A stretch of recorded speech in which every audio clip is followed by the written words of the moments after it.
ask Governor Reagan a different follow-up question. You've had suggested that there would be no Iranian crisis had you been president, because we would have given firmer support to the Shah. But Iran is a country of 37 million people who are resisting a government they regarded as dictatorial. My question is not whether the Shah's regime was preferable to the Ayatollahs, but whether the United States has the power or the right to try to determine what form of government any country will have, and do we back unpopular regimes whose major merit is that they are friendly to the United States?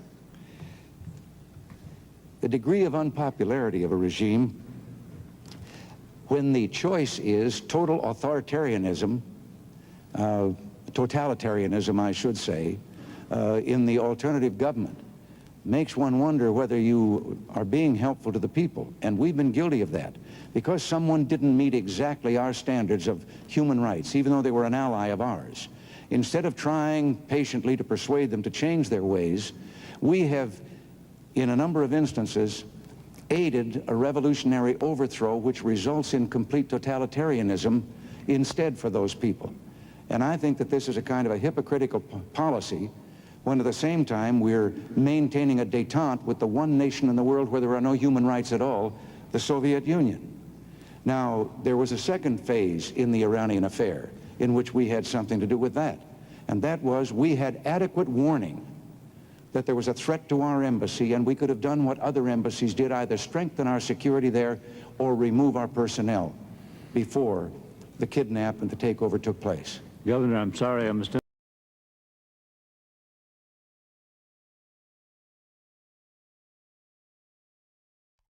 Good morning, everybody. Thank you very much for joining me today. I'm Brian Lusk. We're going to be going into the Ukraine war today, and I just had that little clip from Ronald Reagan there from his debate with Jimmy Carter.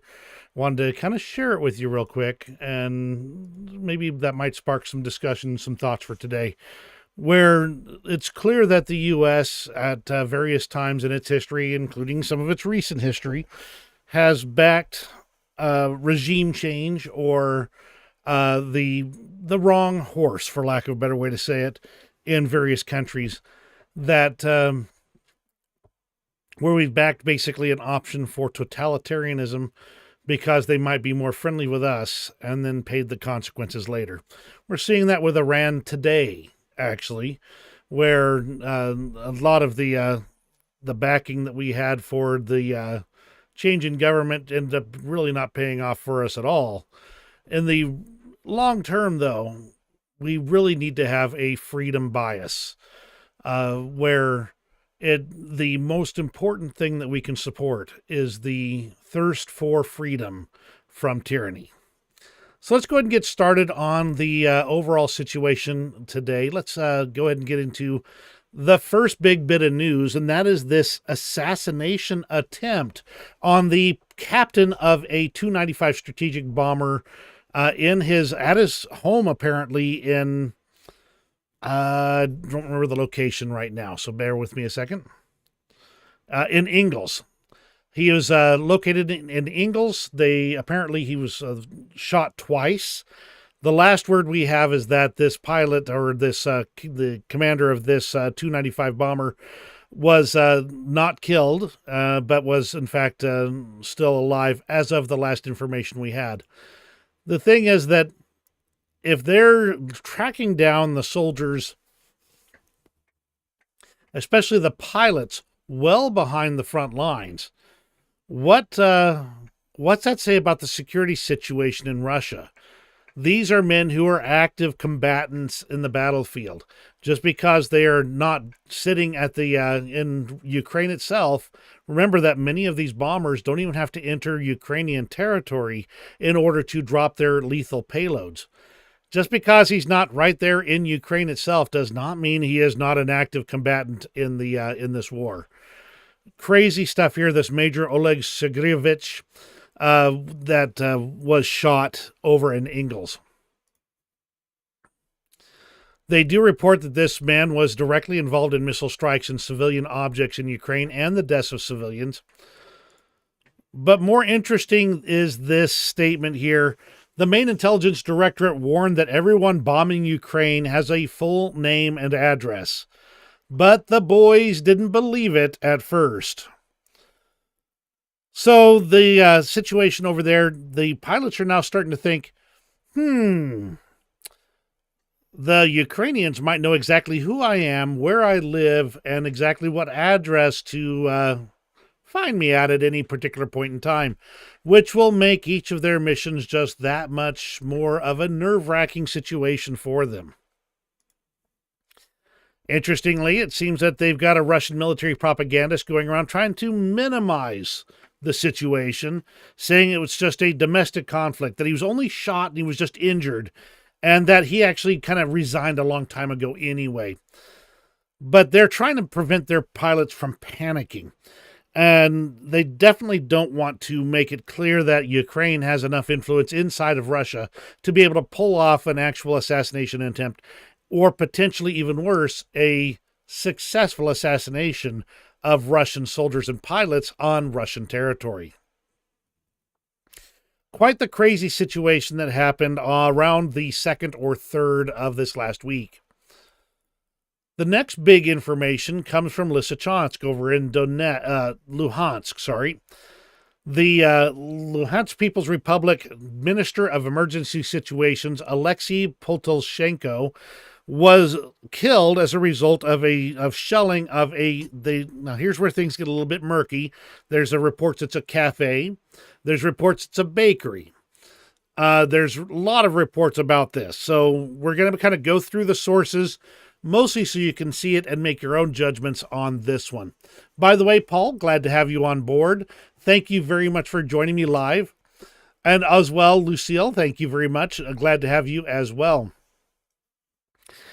So the situation here is that this emergency situations person, Alexei Potoshenko, died as a result of shelling. So we know that much is true. Now, the reports start getting a little bit murky at that point. Like I said, some people say it was at the Adriatica Cafe. Others say it was at a bakery. Either way, the common thread is that there was either a meeting or a birthday party at the location. And there were a lot of Russian-appointed leaders of the Luhansk People's Republic in this location. The overall situation, therefore, like I said, is a little bit murky. But whether it's a bakery or a cafe, really doesn't much matter in the end.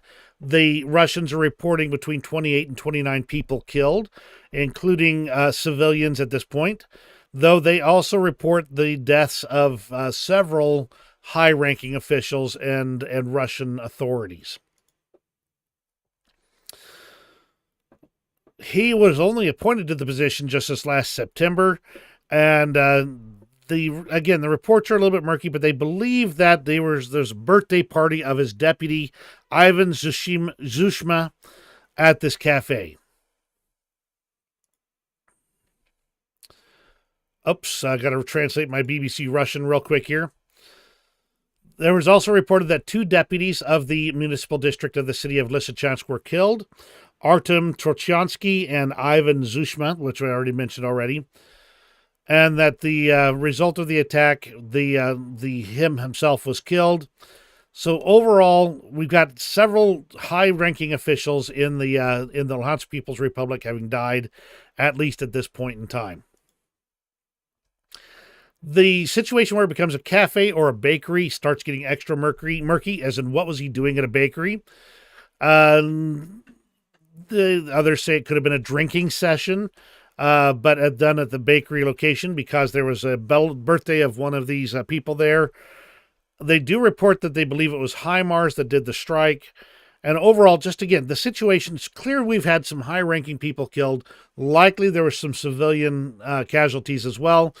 The overall situation, again, is just there's going to be a lot of blame going around. The Russians claim it was a bakery in the end, which is interesting, though not necessarily telling of any particular information. And they did confirm some kind of a birthday at the restaurant or cafe or bakery, whatever you want to call it today.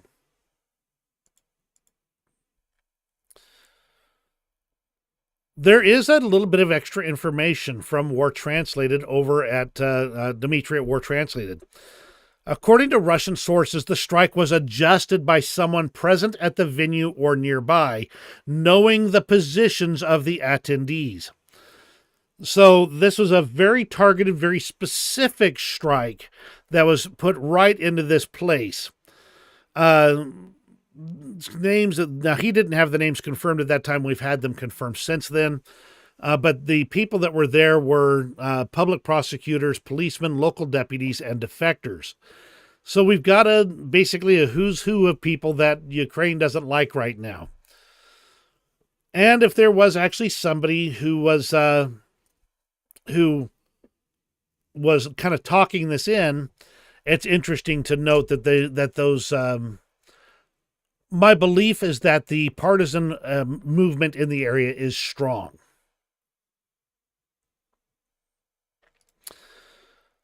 The last thing that I want to point out, which I've seen somewhere in this mess, is that, oh yes, the main reason they know most of the information about the strike is that one of the people who was supposed to attend was late.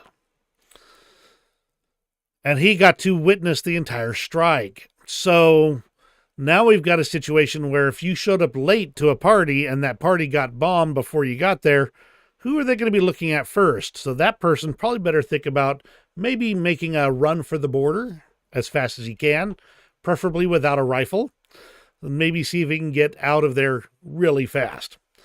But we don't know the full details on that, but it was really interesting. All right, Paul, I'm going to have to duck to one side because I got my camera between me and the monitor right now. Paul says, Ukraine owns the espionage war and pilot safety. UA pilots training in the West. Our diaspora met with some locally off-duty. But don't put high-ranking military next to your Veroniki, which I don't know that word. So, now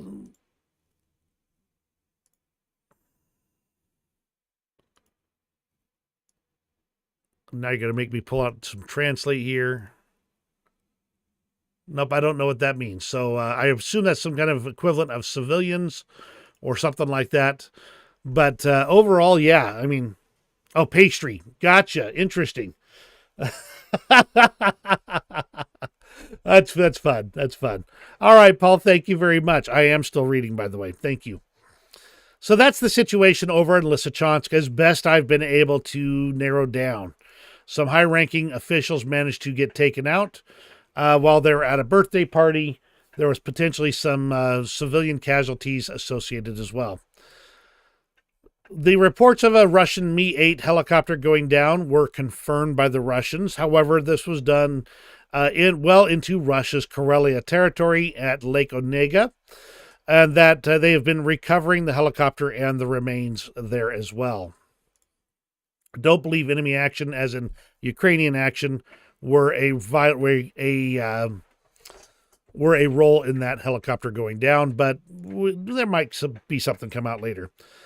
This next part, I'm going to just warn you in advance. I'm going to try and take it as neutrally as I can because of the personalities involved. I don't want to put any words in anybody's mouth on this. I'm just going to talk about what happened or is happening even as we speak. And that would be Tucker Carlson has arrived in Moscow. He was seen at the theater at the airport before seeing at the Bolshoi Theater, which we'll show in just a moment here. It looks like he may have actually scored an interview with Vladimir Putin. Now, regardless of your opinions of Tucker Carlson, the fact that he's in Moscow interviewing Vladimir Putin should not be a surprise for anyone. What should be a surprise for everyone is that usually... Hang on, I got to find it here. Usually, if you are an American journalist showing up in Moscow, you go straight to prison. But Tucker Carlson showed up in Moscow and went straight to the Kremlin. So there's a lot of things going on there that we don't really understand the details of. Here is Tucker Carlson at the Bolshoi Theater watching ballet. Should be able to see that pretty well. And it's clear that the Kremlin is looking to up their game as far as spreading their version of events, which I will charitably state in that fashion. The Vladimir Putin does not sit down with Western journalists very often. He doesn't sit down with journalists very often at all. And he has done it a few times, though, but never in this specific set of circumstances during the invasion of a neighboring sovereign country. He was stopped by a local in Moscow and praised for everything that he does. The truth is that Tucker Carlson is more popular in Russia than he is in the West. Details of which, let's see if I can find now. Again, I've kind of pulled it out. Here it is from Jason J. Smart, an entire YouTube channel that is only translation of Tucker Carlson's show to Russian. Has more followers than the English version. So that should indicate that Tucker Carlson's audience may in fact be not necessarily Americans, though he has a big audience here, but maybe Russians.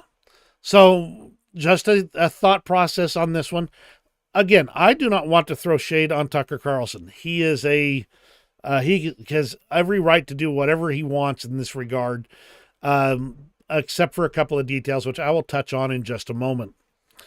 The key here, though, is that he's going to the Kremlin to get to talk directly with Vladimir Putin, and it has been reported that he did, in fact, manage to make that visit and spent about an hour in the Kremlin, likely talking with Vladimir Putin. The Kremlin has declined to comment on the situation just yet, as of this publishing. Overall, we've got a situation where the question is, why is Tucker Carlson there? Now, delving briefly into U.S. partisan politics, Tucker Carlson has been a big supporter of Donald Trump. And some are seeing this, at least those in Kyiv are saying that this could be the reason why there's been a holdup in aid, is that Tucker Carlson may have been sent to do an initial feeler to see if a deal can be made between Trump and Vladimir Putin before the election even takes place. Now, I'm not putting a ton of stock into this. This is just the rumors at this point. If so, that is a tremendous violation of U.S. law. And that would mean that Tucker Carlson would have to both register as a foreign agent, and as well, we criticized, people have criticized other parties in the past for doing much the same thing, trying to set up a deal in advance of an election. So if he's doing this, he's in violation of U.S. law. If he's there as a pure journalist, which, let's cut to the chase, it's Tucker Carlson, you don't... he has definitely been accused of not being a journalist so much as a partisan or biased presenter in many ways. That said, if he's there to do an interview, more power to him. The only question I have is, why does Tucker Carlson believe that the man who bombed his own people, blamed Chechnya for it, and invaded Chechnya, attacked Georgia, blamed the Georgians for it, had to retreat, set up a ceasefire, then waited 3 years and attacked again and took parts of Georgia, and the man who attacked Ukraine, blamed Ukrainians for it, and then attacked Ukraine, is going to tell him the truth? That's my real question. But we'll see. That is the situation with Tucker Carlson in Moscow. Let me know what you think of this in the comments, because I have a lot of opinions, but I really want to see what people believe and what they think and what they can prove more than anything else. That is the problem right now, is what we can prove. Now, others can chime in on Tucker Carlson's past history on his positions on Russia. I'm not going to make that call because I haven't paid close attention to Tucker Carlson in quite some time.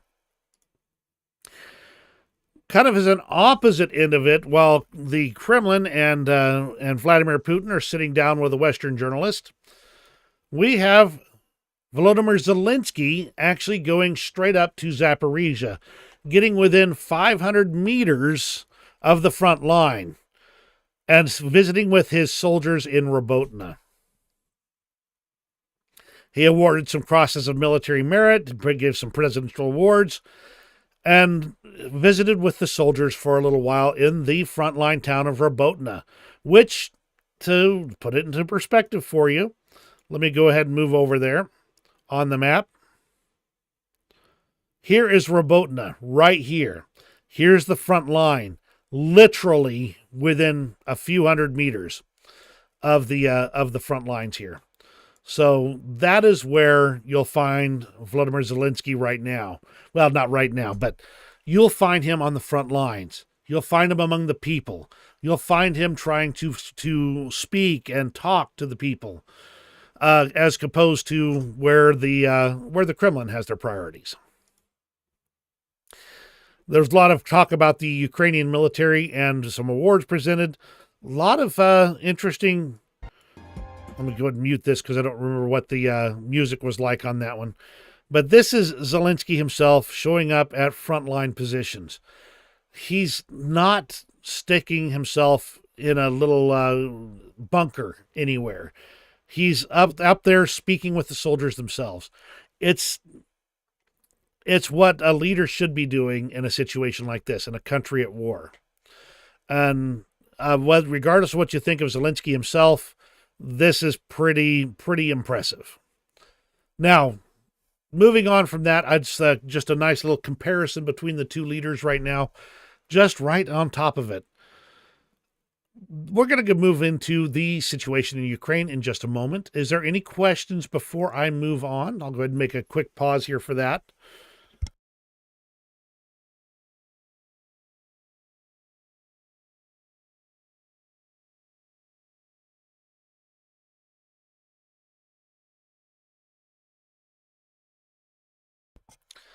Not seeing any right now, but I will be watching, so feel free to chime in if you've got a question, and I'll be sure to read it and get you whatever answer I can. Let's go ahead and move on to the situation in Ukraine. The Veterans Affairs Minister of Ukraine has resigned, and Zelensky took the opportunity to state that the government and the leadership need some fresh energy. So this is referring partially to the resignation of the Veterans Affairs Minister, Yulia Laputina, who did not give a reason for her resignation, I might add. It is interesting in the vein of the recent rumors we've been seeing about Zelensky being replaced, a situation that appears to have been mostly perpetrated or forwarded by the Russian side. That said, we'll have to watch the situation, and we will continue to do so. The Economy Ministry of Ukraine says they have reached record monthly export levels since the invasion. In fact, I believe in some metrics they're actually exceeding their pre-invasion numbers. Ukraine is waiting for missiles with a 300 to 500 kilometer range from allies, and they believe they're going to receive them at the same time they receive F-16 fighter jets and in further aid packages. Since the F-16 can carry a variety, in fact, the full package of Western hardware pretty much, this would give a lot of interesting opportunities that would not require extensive reworking in order to make them functional for the Soviet and Russian era fighter jets that Ukraine typically uses right now. A lot of this stuff is having to refresh because it's been here since last night, which, by the way, I will apologize real quick. I did have a migraine that took me out of the business entirely last night, and ended up having to spend a few hours sleeping to get rid of that. So my original plan was to stream all this last night, and I think that I feel much better today, and I'm glad that we're able to stream it today. The U.S. National Security Advisor Jake Sullivan says the U.S. government will not get involved in any decisions regarding reshuffling of Ukrainian army leadership. They're basically saying, our hands are off of this one. We're not involved if they decide to reshuffle their leadership. The ship that Ukraine sunk back on the 1st was sunk with 6 naval drones. They do report 6 direct hits with those drones and managing to destroy the ship.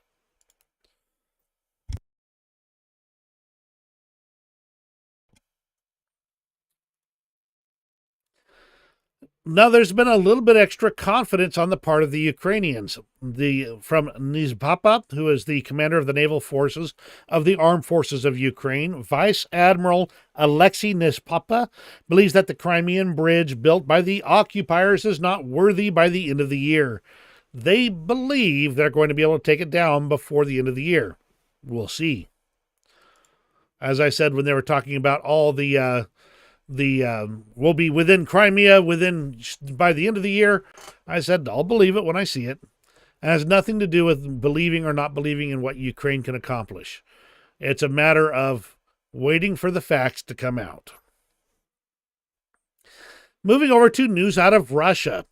Russian President Vladimir Putin continues to face the authoritarian's dilemma, whereby his authoritarian regime is itself systematically preventing him from receiving accurate information about military political realities in Russia. This is a major issue with corruption writ large, is what it is.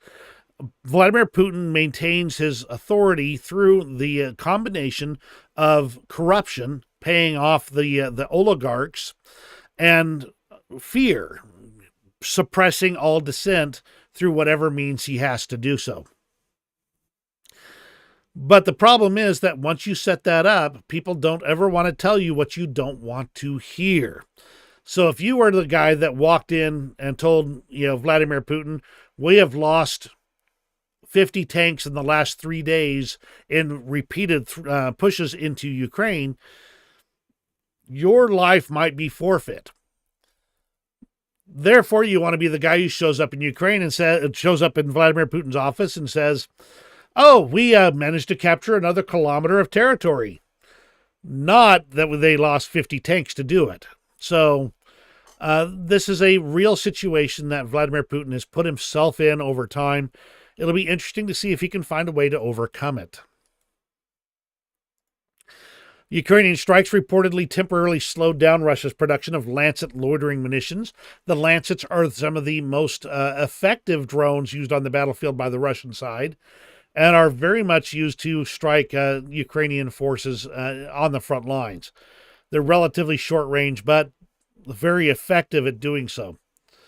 That said, it appears that Ukraine has managed to damage the facilities where they're made, so there you go. Defense intelligence update from the UK. This is from yesterday. It is unlikely that Russia's planned revenue target for 2024 will be met as laid out in their budget plan. It is likely the government will need to consider other policy measures to fund its planned expenditure. They talk about the exact nature of their financial situation here. But these policies, they state, will almost certainly have adverse effects on the economy in the medium to long term by maintaining inflationary pressures or constraining future economic growth. The National Wealth Fund is ostensibly for the long-term economic welfare of the Russian people, but is increasingly being used to fund its invasion of Ukraine, with the value of its assets falling 10% in 2023. They're spending their rainy day fund to try and prosecute a war of aggression. Another defense intelligence update talking about Russian military bribery cases.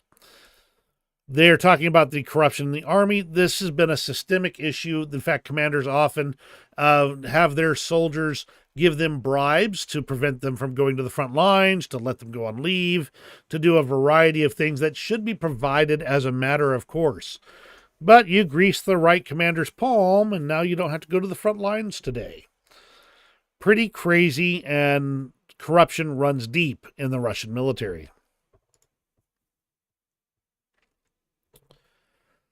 The Russian Election Commission has basically invalidated the only opposition candidate of any note, Nadezhdin, his attempt to run for president of Russia. They state that 15% of his signatures that were collected are not valid. Anything over 5% would invalidate their entire signature batch, according to Russian election rules.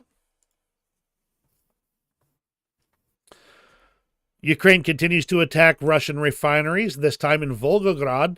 They are taking out Russia's ability to export and gain money overall. Pretty crazy stuff over there. Results from Belbek field. It appears that 3 Russian planes were damaged during the recent attacks, as well as several personnel. In particular, Russian general reportedly killed was Lieutenant General Alexander Tatarenko.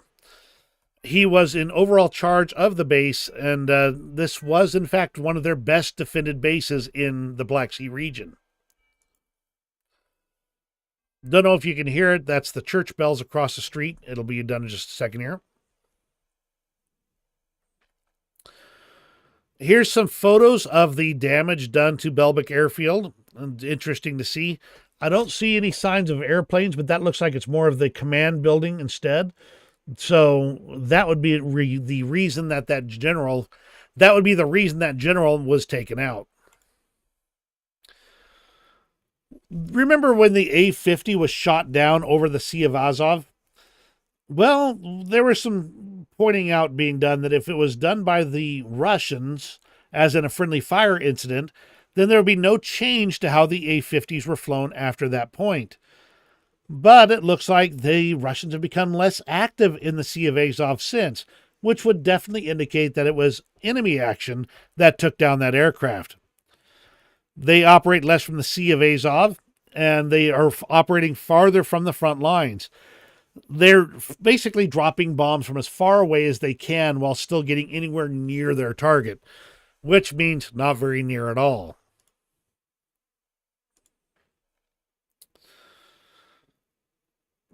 There have been calls for the Central Election Commission, sorry about that, to make sure. This group of women has been calling on the Russian prosecutor's office, the Central Election Committee, and the presidential administration, demanding to know if one of Putin's doubles is actually running the country. They want to make sure Putin hasn't gone mad and isn't a secret Jew or something like that. They regard all 3 versions as real ones and are trying to come up with some answers from state bodies.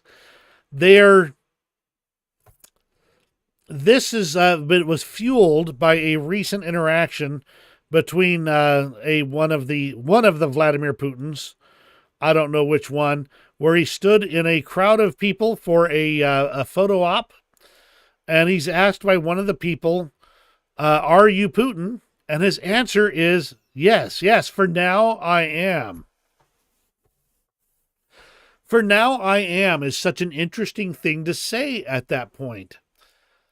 What context would you ever say that?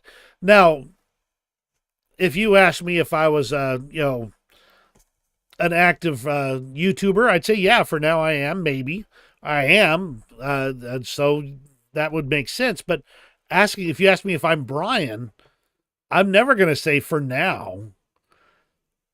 It doesn't make any sense. So something interesting just to keep an eye on. And there's a group of Russians that are starting to see it themselves. Next up is the international situation. Let's go ahead and get right into that one. By the way, again, thank you again for jumping in. If you are just joining me now, absolutely let me know you're here.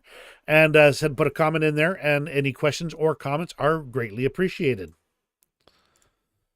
Moving over to the international front here, the Polish Minister of Foreign Affairs spoke with Josip Borrell and said, "I think it is our common position, the U.S. Congress, to adopt an aid package from America for Ukraine." Josip Borrell announced his visit to Kiev in order to emphasize the need for greater and faster support. The ammunition situation over in Ukraine is getting dire, with the lack of a new aid package from the U.S., and European allies only able to provide so much. It's getting pretty rough over there in Ukraine. We'll address a lot of that in the front line section. This one's an interesting one that I don't know the exact implications of just yet. Georgian intelligence services intercepted a 17-kilogram cargo of Ukrainian explosives, they say, which was heading from Odessa to Voronezh to organize a terrorist attack. This according to the Russian authorities. Now, they talk about IEDs being brought into the country as under the guise of electric vehicle batteries and various third-party cargo situations. But then they say later that the explosives were actually Canadian C4, which feels wrong. It feels odd. I'm just going to put it that way. Oddly specific. So overall, I absolutely believe that they intercepted some kind of explosives. Are the details exactly as they state? Not convinced. Just be advised that I do see that the Georgian intelligence services intercepted this large cargo of explosives. Here's a closer picture of those explosives according to MASH, which is a Russian source.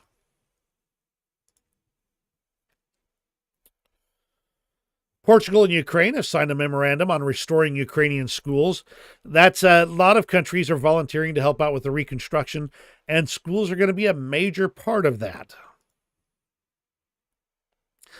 The Netherlands is committed to sending 6 more fighter jets to total out 24 for Ukraine. There's no word on the delivery schedule just yet. The Finnish plant is hiking its ammunition production 5-fold due to Russia's war on Ukraine. That'll be the Finnish Namo Lapua ammunition factory. They're expecting to do this year, in fact, getting this production rate up this high.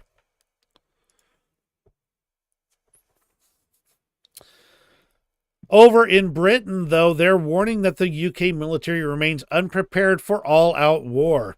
Hi, Phil. Welcome aboard. Glad to have you. This is a major problem that many of the European countries are going to be facing in the near future. They've allowed their military to fallow a little bit, not maintaining the latest or greatest or even best military readiness. Britain is recognizing the situation. They're starting to recognize the risk that they're facing, existential risk that Europe is facing as a whole, and therefore they're starting to look at their military and say,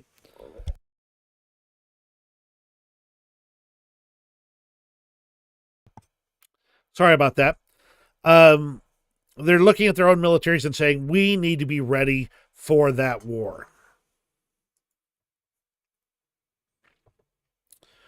Estonia delivered another aid package, including Javelin anti-tank missiles. These have been extremely effective on the battlefield.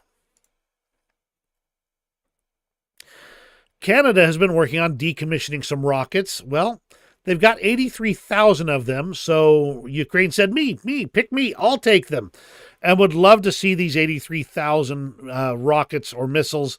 Now, as I understand it, they're unguided munitions, so they're not... they're unguided, and I believe they're air-launched. But overall, that's, 83,303 CRV-7 air-to-ground unguided rockets. These are 1970s-era equipment, but they're unguided, and they can be air-launched. It's an easy win for Ukraine if they can take these on.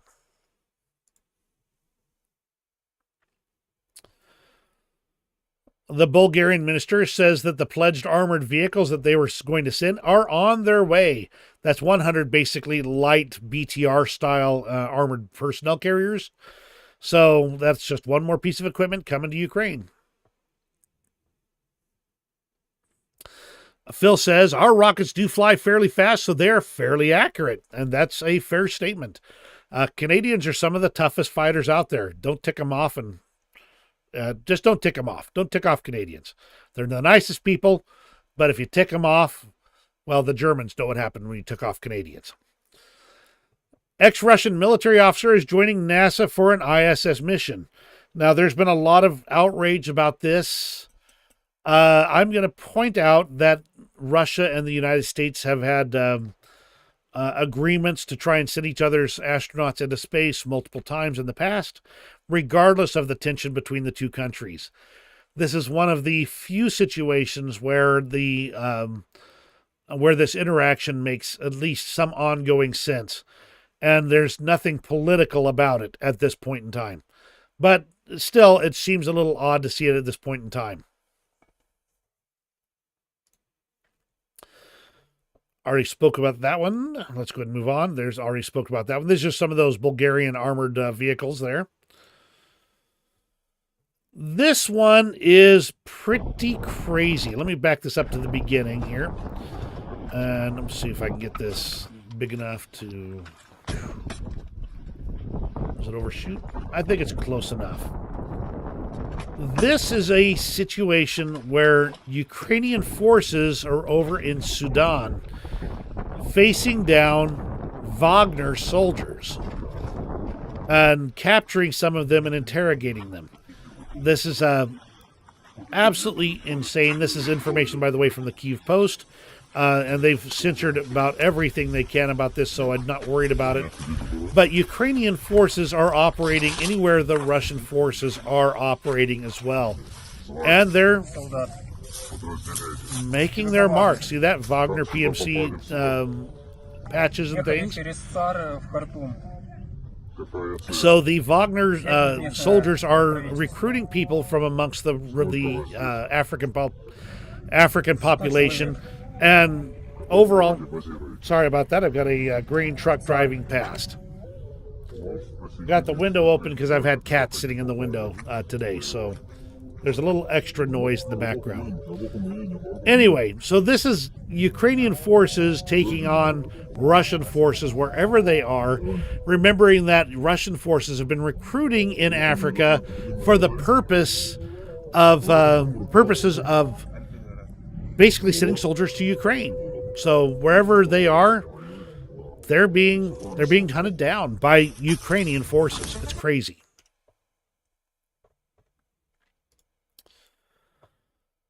Just in case you thought that there was no real relationship between all the major countries that are involved in things, Iran, Russia, and China are holding joint naval exercises sometime in the coming weeks, according to Iranian media. The purpose of the exercise is to ensure regional security in the common interest. So yes, Iran, Russia, China, they are in fact working together. They're behind a lot of things going on, just pointing it out, and now they're making it more clear. This one I'm going to review. I'm reviewing it as basically as much as I can right now. This is the new national security bill that was presented on Sunday evening. It's a total of about $118.28 billion. This is a decent rundown of the numbers. It's $60 billion for Ukraine to fight against the invasion, $14 billion for Israel, $2.4 billion to support operations U.S. Central Command and address combat expenditures related to the conflict in the Red Sea, $10 billion in humanitarian assistance for Gaza and the West Bank and Ukraine and other populations caught in conflict zones, so $10 billion in humanitarian assistance, $4.8 billion to support key regional partners in the Indo-Pacific region and deter Chinese aggression, $2.3 billion to continue to support Ukrainians displaced by this war, and the border changes. Now, I have been into this bill multiple times over the last couple of days. There are parts of it that I'd say are pretty decent standalone bills if they were passed by themselves. I have not come to a full conclusion on the bill just yet, but I did look at it and enough to know that there's about, I think it's about a couple of dozen pages issuing out this support for foreign partners. There's 295 pages that are dedicated to the U.S. border. There's a lot to go through. There's been a lot of controversy about this bill. A lot of people throwing the word treason around, I'll tell you that. But this is a compromise bill in all aspects. There's people that are going to be, everybody's going to be unhappy about something in the bill, no matter how you look at it. That's what compromise is made up of. I have not come to a full conclusion on it yet. I'll be reviewing further on it and try to get some of my thoughts about it out in the future. Now we can finally move on to the front lines. And it's been pretty busy. As I mentioned, there's an ammunition shortage for Ukraine, which is causing some real effects on the battlefield. But we're going to start with the follow-up on this Russian Su-34 that was shot down in eastern Luhansk. That makes the total number of fixed-wing aircraft shot down since February 2022 as 82. There is a realistic possibility that the tactical aviation formations of the Russian Air Force struggle to provide consistent support to Russian ground troops. The introduction of glide kits onto crude weapons systems is likely indicative of their desire to avoid risk, allowing the aircraft to remain even further away from the threats and the troops they are supporting. Overall, this highlights the success of the Ukrainian air defense units and underlines the continued inability of the Russian Air Force to gain air superiority.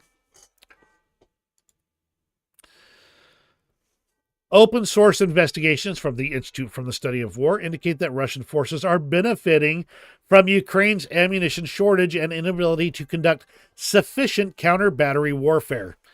It's quite simple. Most of the counter-battery systems use artillery. Most of the artillery shells are gone. They're only able to expend maybe about 2,000 per day compared to Russia's about 10,000. Of course, Russia's able to expend that much because they got a whole bunch from North Korea.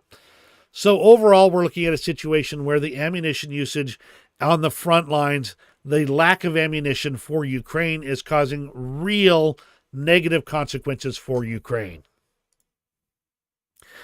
So let's go into the situation on the front lines, and I'll just kind of quickly review some of the overall situation real fast. Kind of get my drawing program up here so we can talk Turkey for a little bit. Up here in the northeast, there's been no major changes to the front lines, and it has remained relatively static for quite some time now. There has been various pushes. There's been a lot of Russian hardware lost up in this area. But overall, we've got a situation where it's retaining effectively the same lines. There have been some changes over here in the just south of Bakhmut in the Klishchiivka area. Some pretty good ones for Ukraine in that spot, but a lot of things going back and forth. Avdiivka is where the Russians are now really at the advantage.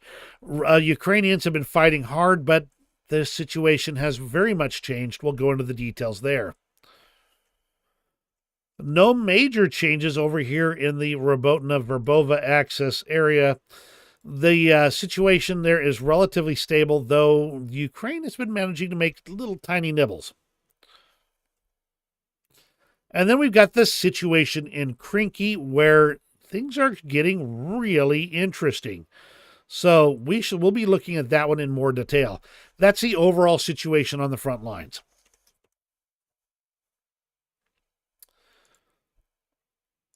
The biggest change, though, is the right here in the Avdiivka area, which has been well put on the deep state map. Let's go ahead and back this up to, actually, this is already backed up. Let's go ahead and move forward a couple of days, and you'll see what I mean. Up here, you can kind of watch what's going on right here. And now we see that there's been a major change. They've moved down right up against this water feature right here and taken some significant territory there. The real concerning part, though, is not this part on the north end. The part that worries me the most is this part on the south end right here, which looks very vulnerable, but it looks like the Russians have found some underground passages that are allowing them to move troops and light equipment behind Ukrainian front lines. That's a rough situation. Now, there have been back and forth on this. Ukrainians might have pulled those men into a pocket, or they might be being put into a pocket themselves. So we're watching this situation closely, and I've got some additional detailed reports on that area. Nearly blew that one. Ukraine evacuated over 100 people from Russian-occupied outskirts of Avdiivka. They've been stepping up their evacuation efforts in the last few months, but in particular, just the last few days as the situation has turned a lot more sour. There is word, and this is currently rumor mill material, but there is word that Russia has amassed around 500 tanks and 600 combat vehicles, hundreds of artillery pieces, and 40,000 soldiers for a potential attack on Kupiansk in the Kharkiv region. That situation is something we're watching carefully. The fact that they're massing for this type of massive operation really is concerning at this point in time. But Ukraine has a bunch of drones. They've been working on their drone game majorly. The question is, can they fill the gap in artillery with those drones?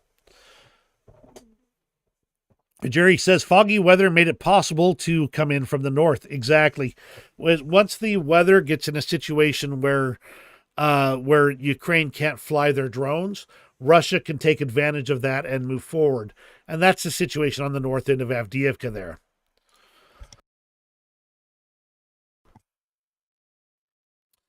Here's a little bit of information on what Krinky looks like now. As you can see, the village itself is pretty well destroyed and virtually wiped off the face of the map. Now let's look at some of the situation near Avdiivka. We can kind of see what's going on. We've got this little area that's sticking out here. But you'll note here there's a little bit of area that Ukraine has taken back as well. So overall, we got a strong situation here going on that's really concerning in Avdiivka. They have been going back and forth quite a bit, and it's continuing to deteriorate on the Ukrainian side, mainly because the ammunition situation is so dire. Over near Kurdyamivka, which I don't remember exactly where it's at on the lines right here, it looks like a tiny advance by the Ukrainian forces in this area. Null Report states that this is actually a big advance because it kicks the Russians out of a stronghold northeast of Kurdyamivka, forcing them back to the outskirts. Ukraine now holds a very favorable position in the area. Now, that's near Bakhmut, Kurdyamivka. Let me see if I can find that real fast on the map so we can get some more context on that. That's the problem with going through a lot of this stuff here, is that you're kind of moving around a lot on the map, and some of the towns come up all of a sudden, whereas they weren't when they weren't active before. Let's see. Sorry, you're going to see some of the sausage made right here.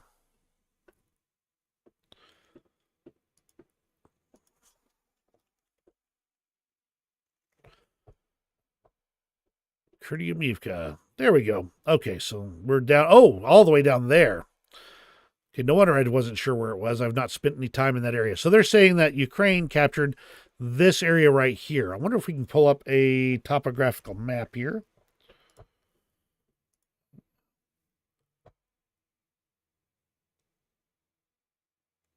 Okay, looks like we got a little bit of a rise in this area. So maybe a little bit of a, let me clear that off there. A little bit of rise in that area, and therefore push the Russians back a bit. So this might be a bit of high ground, at least a little bit, compared to the surrounding territory. It's not a major altitude change, though. So that's the situation near Kurdyamivka. And, of course, the big news is over near Krinky, which Null Reports has updated their maps. This is as of February 2nd, so it's been a few days, so they've been moving this along. Look at the expanded front lines right here. This was initially, in fact, let me see if I can do this here. Initially, you only had about this area right here showing as being in Ukrainian control. Now look how much bigger it is right there on that front line area. Quite the change from just a few days ago.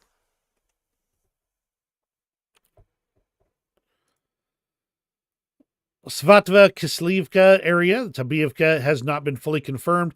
It looks like Russians are at least claiming that they've made an advance in this area. This would be on the north end, as I recall. So the overall situation there is also deteriorating a little bit. But every time they've advanced in this area, Ukraine's managed to push them right back. So we'll be watching this situation closely. Bodanivka, the Ukrainians have gained control over a strategic position, pushing back the Russians nearly 500 to 1,000 meters from previous positions. That's right over here. And it looks like that strategic position is going to give the Ukrainians an advantage in that part of the battle.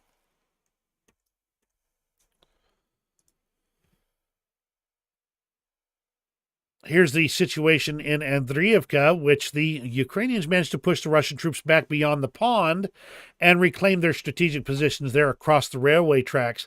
Russia had been making gradual gains in that area over the last month or so. To have Ukraine actually come back and actually push them back out of that position is good news for Ukraine. However, that's not all good news. Like I mentioned, this is one of the updates from Avdiivka showing that Russia has managed to make some advances in that area. That situation has been kind of deteriorating a bit and has been confirmed in multiple places. They do report street fighting has begun in Avdiivka. This is going to be a rough one. Overall, the situation is basically confirmed by Russian source War Gonzo. They provide a few more details, but overall, the situation has not really been changing much. The one piece of information they do have I found interesting is this report on Robotyne saying that the Russians had advanced, but only in open areas, and there's no signs that they've been able to consolidate those positions. And again, the situation in Avdiivka continues to be tenuous. More information on that as far as that goes. Paul says, yes, Krinky advances for Ukraine, even as Russia has made it a priority to defeat. There are words that across that area, Russia has got 70,000 troops trying to prevent Ukraine from crossing the Dnipro River. It's a crazy situation over there, and it's getting even more interesting as the days go by. Is Ukraine going to be able to make that into a full-on front there and make it an armored advance, or be able to push the Russians back in the area? I don't know, but we'll be watching. And that's the front lines as it sits right now. Let's go ahead and move straight over into the extras. And as I do so, I just would like to remind you, if you have any questions or comments, absolutely leave them in the comments. I'll be watching for them, and I'll get a chance to read it. Now, this video shows some of Russia's military aid to Ukraine. So let me see if I can get this larger and still be able to see. Okay, I think we'll still see the relevant stuff here. Explosion. Rifle comes right over, lands in front of a Ukrainian position. Now they've got another rifle. So that's how Russia's providing military aid to Ukraine these days.